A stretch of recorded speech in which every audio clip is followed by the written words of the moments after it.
Selepas sejam saya dah interview tu, baru saya teringat, aku ni baru first time masuk Pakistan ni, aku boleh biar pula isteri aku seorang-seorang pergi mencari kan. Dan maksud saya rasa bersalah. Okay, Assalamualaikum, saya Ahmad. Welcome back to my channel.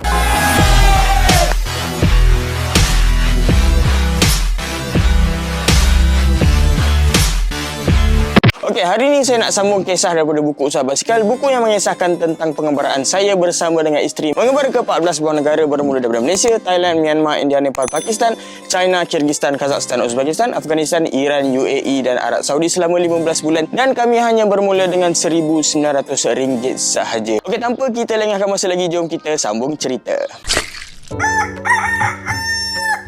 Dan selepas solat, kami cari sarapan. Dan masa tu kami nampak ada orang buat roti canai. Memang teringin gila kan. Daripada Malaysia sampai ke beberapa buah negara, 5 buah negara tu, kita tak pernah rasa roti canai kan. Sampai Pakistan ni kita boleh makan ikut suka kan. So kami pun belilah roti canai untuk sarapan. Dan masa tu saya bincang dengan Adilah lah, kita ni nak ke Islamabad ni jauh kan. Adilah kata dalam 300 lebih. Sebab Kak Adilah invite pergi ke rumah dia. Kami ada visa validity selama sebulan. So saya cakap sebulan ni tak cukup nak cover Pakistan ni. Pakistan ni sangat besar. So why not kita save kita punya visa ni untuk ke arah utara. Maksudnya kayuh ke arah Karakoram yang lebih cantik lah. Kat bandar ni kita tak payah kayuh, kita just naik train. Dan masa tu Adilah setuju untuk kami naik train. Dan masa tu saya cakap dengan Adilah, abang nak interview mudir madrasah tu untuk dapatkan sedikit input lah. Macam mana boleh terhasilnya Australia masjid dekat kawasan Pakistan ni. Saya bagi tugas lah. Saya cakap dengan Adilah, yang tolong carikan SIM card dengan tiket train. Okay? Dan masa tu Adilah setuju. Dan masa tu saya pun teruslah interview dan Adilah pergi mencari. Can you tell me what is your name? My name is Muhammad bin Khan. What is your Maulana name? Maulana Muhammad Salim. Can you tell us about background of the history of the school? Earlier in 1999, the school in Mesa was very famous in Lahore. This is the biggest madrasah in Lahore? Yes. Yes, the biggest madrasah. What range of age of student? 12 years until 22, 24. 8-year Darsan Zami course, 3-year Hifz course, and 2-year Father Arabic course. 1 year Takhassus fil Lughat al Arabiyyah. So total how many years? 13 year, 12 year, 13 year.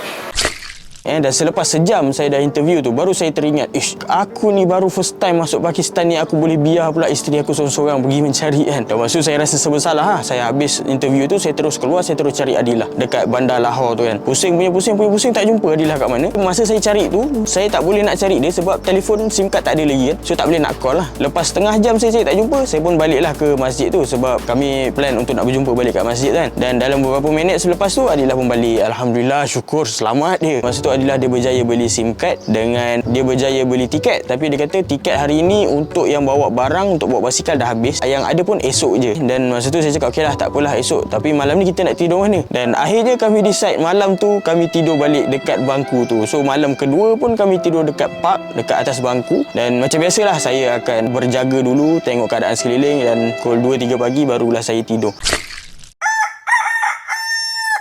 Dan keesokan harinya, hari yang ketiga, kami pun bergegas pergi ke train station untuk ambil train untuk pergi ke Islamabad.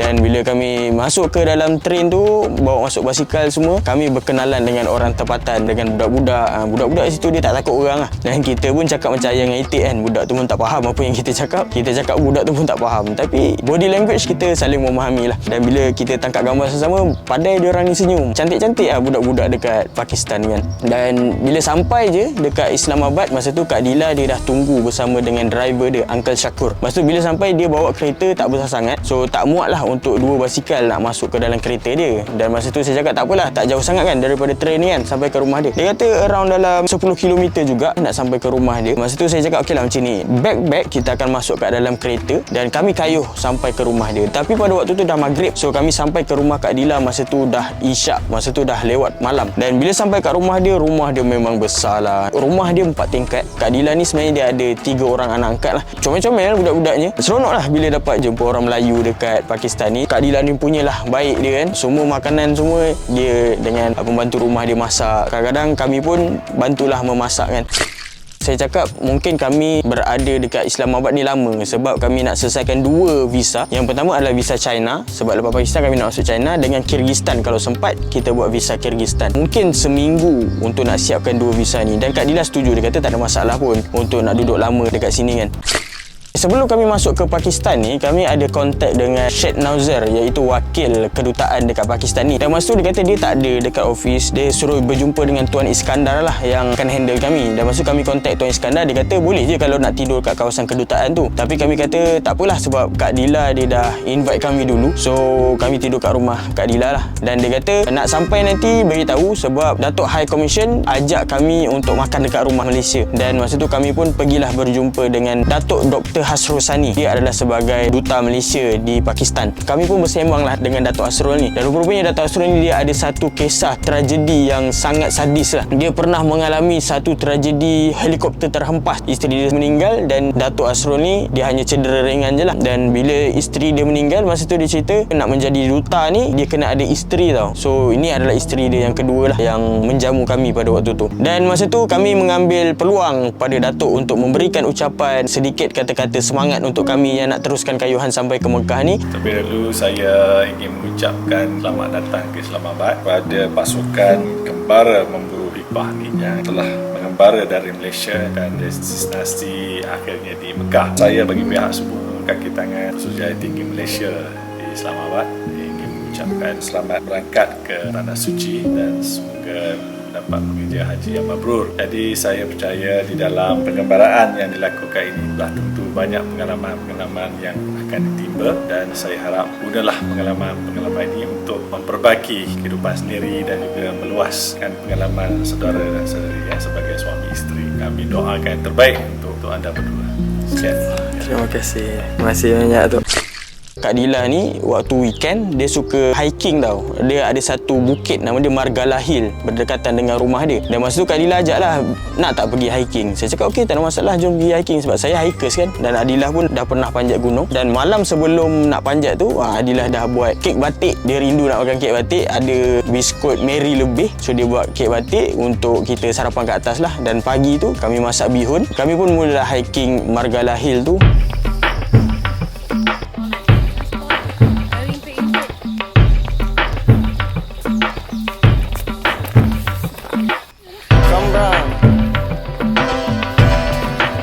Something.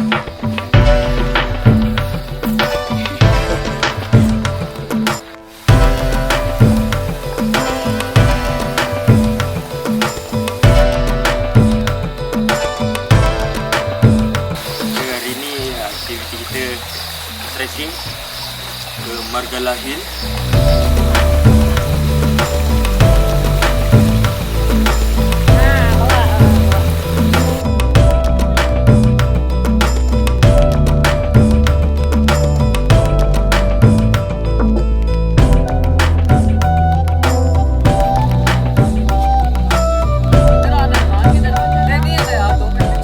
Komen sikit.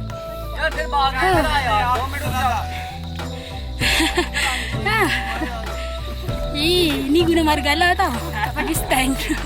Kilometer. 5 kilometer one side. 5 kilometer. Going. Now we are going half and back. After 5 minutes we will go back.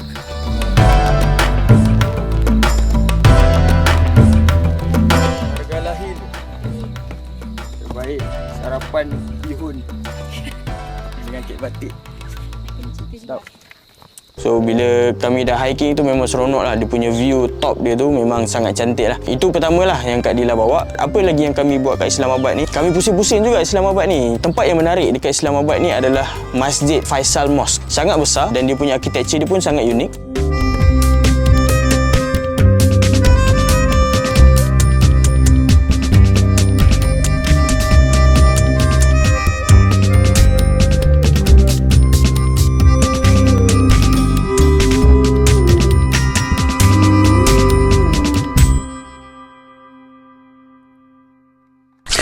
Dan benda yang menarik lagi adalah bila pergi ke taman-taman permainan, tengok remaja-remaja, belia-belia yang main kriket. Diorang sini famous dengan main kriket. Dan diorang ni main kriket pakai kurta.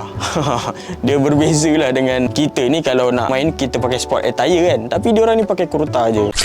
Masa tu Raya Haji dah dekat tau. Adilah dia dapat satu idea lah. Dia kata, bang, apa kata kita buat korban tahun ni dekat Pakistan. Okay, sebab Adilah ni dia setiap tahun dia akan buat korban lah. Dan saya ni kalau family buat korban adalah, kalau family tak buat korban tak adalah kan. So bila saya berkahwin dengan Adilah ni, kami mewajibkan diri kami untuk korban setiap tahun. Tapi bila saya buka bank, saya tengok akaun agak sedih jugalah bila duit tu tak banyak kan. Macam mana nak buat korban tahun ni dengan dalam keadaan duit yang tak banyak. Dan masa tu saya dapat satu idea. Saya cakap dengan Adilah, tak apa, kita proceed je korban ni. Masa tu Adilah kata tak ada duit kan, macam mana nak buat korban. So okay, abang ada satu idea. Jom kita pergi pasar, kita pergi tengok harga kambing berapa, dan kita offer kepada orang Malaysia siapa yang nak buat korban kat Pakistan ni. Sebab kat Pakistan ni ramai orang yang miskin, yang makan daging pun setahun sekali je. So why not kita buat dekat sini. Siapa yang nak buat kat sini, kita carikan kambing dan kita cas sikit lah. Dan masa tu Adilah pun setuju. Kami pergi ke pasar dia, kambing dia memang besar-besar dan harga dia lebih kurang dalam RM600 lah. So bila harga dia RM600, saya pun letaklah RM700. Dan kita tak tahu sama ada orang nak buat ke tak kan. Masa tu saya just post je dekat Facebook, siapa yang berminat untuk nak buat korban dekat Pakistan ni. Dan alhamdulillah ada 2 orang yang berminat dan mereka pun bank in RM700. Dan masa tu bila kami cerita dengan Kak Dilah untuk nak buat korban dekat sini, masa tu Kak Dilah cakap, dia pernah buat korban dekat satu tempat nama dia Naran, dekat pergunungan lah. Kat situ dia kata kambing situ semua murah-murah, kambing dia gemuk-gemuk. Why nak kita try kat sana? Saya cakap, nak naik bukit tu jauh sangat kan. Masa tu kebetulan Raya Haji ada cuti tau. Kak Dilah kata, why nak kita pergi cuti Raya Haji ni, kita pergi ke Naran, kita pergi bercuti. Dia kata dia dah lama tak bawa anak-anak dia bercuti, kita pergi bercuti sekali. Masa tu kita ni tak tolak lah rezeki kan, orang nak ajak pergi bercuti, kita pun pergilah. Dan kami pun pergilah bersama-sama dengan Kak Dilah ni sampai ke Naran. So insyaAllah saya akan sambung cerita dekat Naran. Naran ni cerita dia agak panjang sikit. Naran ni ada satu tempat yang sangat cantik lah. Saya bagi intro dulu video, nanti saya akan kongsikan perjalanan kami dekat Naran, apa yang kami buat dekat Naran tu di episod yang akan datang insyaAllah.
Kambing yang akan kami korbankan esok.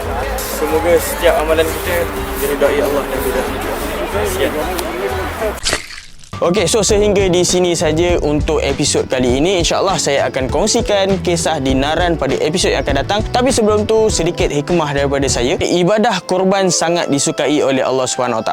Contoh di Pakistan, mereka sampai tahap mewajibkan diri mereka untuk buat korban. Sebabkan mereka tahu tentang kelebihan korban ni, iaitu binatang yang dikorbankan akan menjadi binatang tunggangan kita bila di akhirat nanti. Mereka sangat mengambil berat tentang ibadah korban ni. Hatta orang miskin sendiri pun melakukan korban dengan cara mereka ternak daripada kecil sampailah besar dan mereka korban sendiri. Bila kita buat perkara yang Allah suka, Allah akan bagi apa yang kita perlu, insyaAllah biiznillah. Musim haji pada tahun ini dah tak lama dah, tinggal lagi beberapa hari sahaja. Sama-sama kita rebut peluang untuk buat korban dan kita beri makan kepada orang-orang jarang makan daging, insyaAllah. Dengan pengorbanan kita ini, insyaAllah Allah akan gantikan dengan lebih baik. Okey, sehingga di sini sahaja untuk episod kali ini. InsyaAllah kita akan jumpa lagi di episod yang akan datang. Saya Ahmad. Assalamualaikum warahmatullahi wabarakatuh.